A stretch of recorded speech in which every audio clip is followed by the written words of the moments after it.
صلی اللہ علیہ وسلم ایک دفعہ اپنے صحابہ کے ساتھ ایک جگہ سے گزر رہے ہیں تو وہاں پر ایک بکری کا مرا ہوا بچہ پڑا ہے۔ نبی کریم صلی اللہ علیہ وسلم نے پوچھا کہ تم میں سے کوئی اس بکری کے بچے کی قیمت ادا کرے گا؟ تو صحابہ نے کیا جواب دیا تھا؟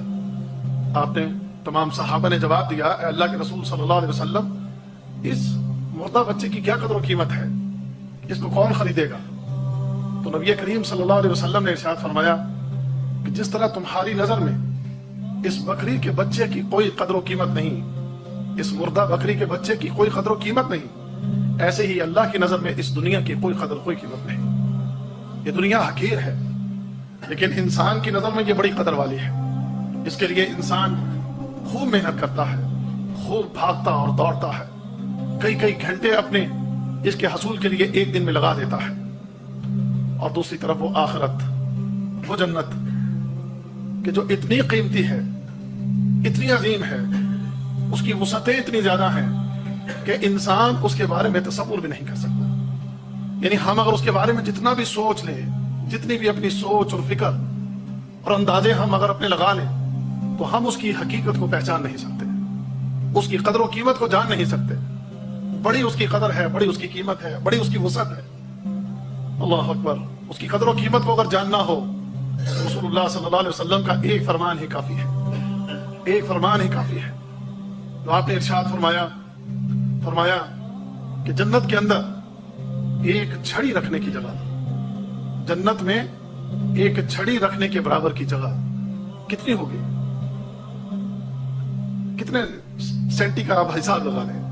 میں کہتا ہوں 1 سینٹی میٹر جگہ، جنت کی صرف 1 سینٹی میٹر جگہ، اور دوسری طرف پوری دنیا، اور پوری دنیا میں جو کچھ ہے یہ سب کچھ دے کر اگر وہ جنت کی 1 سینٹی میٹر جگہ لینا چاہو تو یہ ساری دنیا اور دنیا میں جو کچھ ہے یہ اس کے سامنے حقیر ہے۔ جنتیوں کے تعلق سے آتا سورہ بقرہ سورہ نمبر 2 آیت نمبر 25 میں اللہ نے فرمایا وَلَهُمْ فِيهَا أَزْوَاجٌ مُطَهَّرَةٌ وَهُمْ فِيهَا خَالِدُونَ، اس کے اندر ان کے لیے پاکیزہ زوج ہے اور وہاں وہ ہمیشہ رہیں گے۔ تو اس سے پتہ چلتا ہے کہ جنتی عورت جو ہے ہر طرح کی ظاہری اور باطنی خرابیوں سے پاک ہوگی۔ ظاہری خرابیاں کیا ہو سکتی ہیں؟ مثلاً حیض اور نفاس۔ باطنی خرابیاں ہو سکتی ہے جلن، حسد، غصہ آنا، سوکنانا پن، وہ سب ختم ہو جائے گا، سب فنش، وہ سب ختم، ظاہری اور باطنی تمام وہ سے پاک۔ اسی طرح جو ہے سورہ واقعہ سورہ نمبر 56 آیت 35 سے 37 میں اللہ فرماتا ہے جنت میں داخل ہونے والی خواتین اللہ تعالیٰ اس کو نئے سرے سے پیدا کریں گا، پھر جنت وہ اگیں گے، پھر پیدا ہوں گے، نئے سرے سے پیدا فرمائیں گے، اور وہ کنواری حالت میں جنت میں داخل ہوں گی۔ جب وہ اپنے شوہروں سے ملیں گی تب بھی وہ کنواری رہیں گی اور ہمیشہ وہاں کنواری رہیں گی۔ جنتی خواتین اپنے شوہر کی ہم عمر ہوں گی اور جنتی خواتین اپنے شوہر سے ٹوٹ کر محبت کرنے والیاں ہوں گی۔ پورا تفصیلات میں اللہ رب العزت نے سورہ واقعہ کا بھی واقعہ پڑھی ہے، اس میں بیان کیا ہے، یہ عورتوں کا معاملہ ہوگا۔ اسی طرح جو ہے جنتی عورت کے حسن جمال کے تعلق سے جو آتا ہے وہ یہ کہ ان کے حسن جمال اتنا ہوگا کہ اس کے اعتبار سے اتنی خوبصورت ہوں گی کہ جنت کی حوریں بھی اتنی خوبصورت نہیں ہوں گی جتنا جنتی عورت جو ہے وہ خوبصورت، مطلب جو بیوی ہوں گی کسی کی، وہ بنا دی جائے گی۔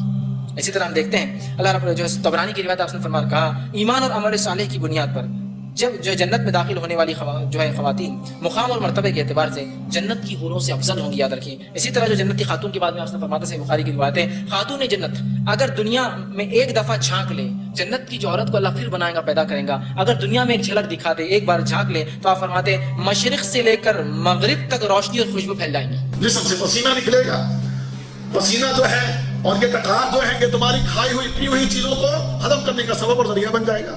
پھر اللہ کے نبی نے فرمایا آنیتم فیہا الذھب، فرمایا ان کے برتن جو ہیں جنت کے اندر وہ سونے کے ہوں گے۔ برتن کس چیز کے ہوں گے؟ سونے کے ہوں گے۔ فرمایا امشاتہم من الذھب والفضہ، ان کی جو کنگھیاں اور برش ہوں گے سر میں پھیرنے والے وہ بھی سونے کے اور چاندی کے ہوں گے۔ یہ دنیا کی بنائے ہوئے لکڑی کے، پلاسٹک کے نہیں ہوں گے۔ یہ دنیا کے بنائے ہوئے پلاسٹک کے، لکڑی کے، مٹی کے بھر چلیے دنیا ان چیزوں کے لیے، کچے گھروں کے لیے، کچے مکانوں کے لیے دیکھو کتنی دوڑ لگی ہوئی ہے۔ اللہ سنا رہا تیرے لیے جنت میں سونے اور چاندی کے برتن ہیں، تیرے لیے جنت کے اندر تیری کنگھیاں جو ہوگی وہ بھی سونے اور چاندی کی ہوگی۔ اللہ اکبر! آگے سنیے وَرَشْهُمُ الْمِسْكَ، اور فرمایا کہ جو اس کا پسینہ ہوگا، جو اس کا پسینہ ہوگا، اس کے پسینے میں سے کستوری کی خوشبو آ رہی ہے۔ اہل جنت جو ہے آپ سے فرماتے ہیں، اور قرآن کے اندر بہت سارے جیسے کہ سورہ کہف سورہ نمبر 18 آیت نمبر 30 اور 31 میں اللہ نے فرمایا اہل جنت باریک ریشم اور اطلس اور دیبا کا سبز لباس پہنیں گے۔ اور آگے فرمایا اہل جنت کے ہاتھوں میں سونے کے کنگن ہوں گے. یہاں مرد بھی پہنیں گے اور عورتیں بھی پہنیں گی جنت میں کنگن. تو کیا فرمایا کہ باریک ریشم دنیا میں مرد نہیں پہن سکتے. مومن یاد رکھیے, ریشم اور سونا حرام ہے, عورت پہن سکتی ہے, مرد نہیں. لیکن جنت میں ریشم پہنیں گے. اطلس اور دیبا یہ فائن سلک ہوتا ہے. سلک ایک اعلیٰ قسم ہوتی ہے جس کے اندر سونے اور چاندی کے تار ڈالے جاتے ہیں, اس کو کہتے ہیں اطلس.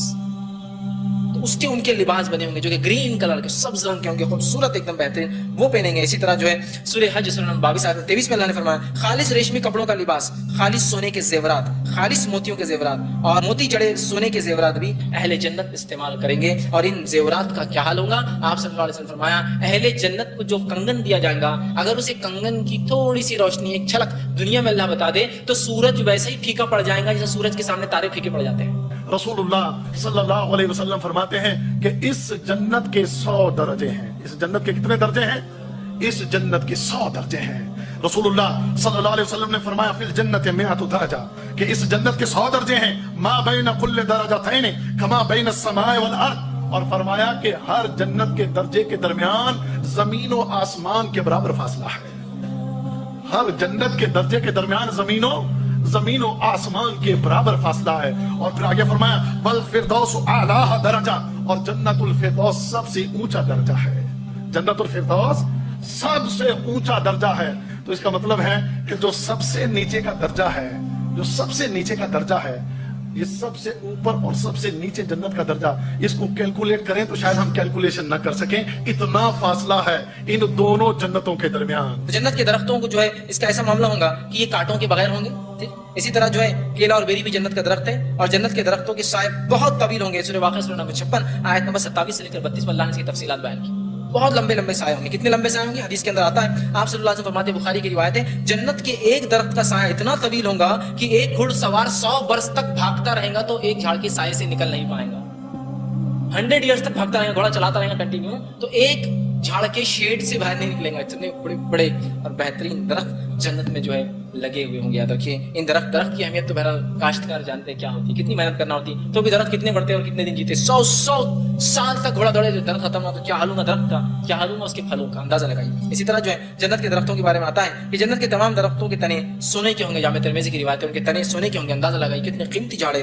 خالق کائنات فرمائے گا اے میرے بندے سن, اگر میں تجھے اتنی نعمتیں دے دوں کہ جتنی نعمتیں میں نے دنیا کو پیدا کرنے سے لے کر اس کے فنا ہونے تک تخلیق کی ہیں, اگر یہ ساری نعمتیں تجھے عطا کر دوں تو راضی ہے؟ تو وہ بندہ آگے سے کہے گا اے اللہ تیری شان کے لائق تو نہیں, لیکن اتنا بڑا مذاق میرے ساتھ, میں اس لائق کہ تو مجھے اتنا کچھ دے دے کہ جو دنیا کی ابتدا سے لے کر دنیا کے ختم ہونے تک تو نے جتنی نعمتیں دنیا میں بنائی ہیں اس کے برابر تو مجھے عطا کرے گا.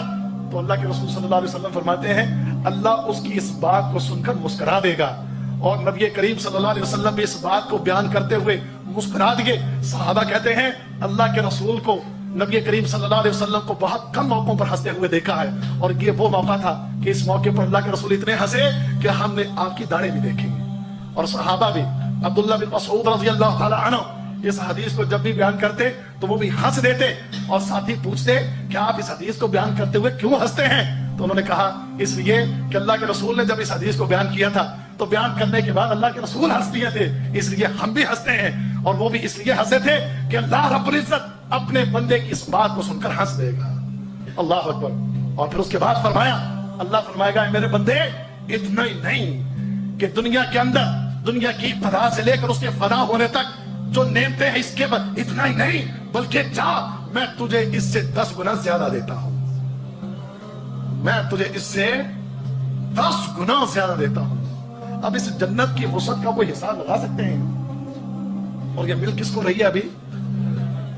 وہ یارو ادنا سے جنتی کو اتنی بڑی جنت مل جائے گی, تو جو اعلیٰ ترین جنت میں ہوں گے انہیں کتنا ملے گا؟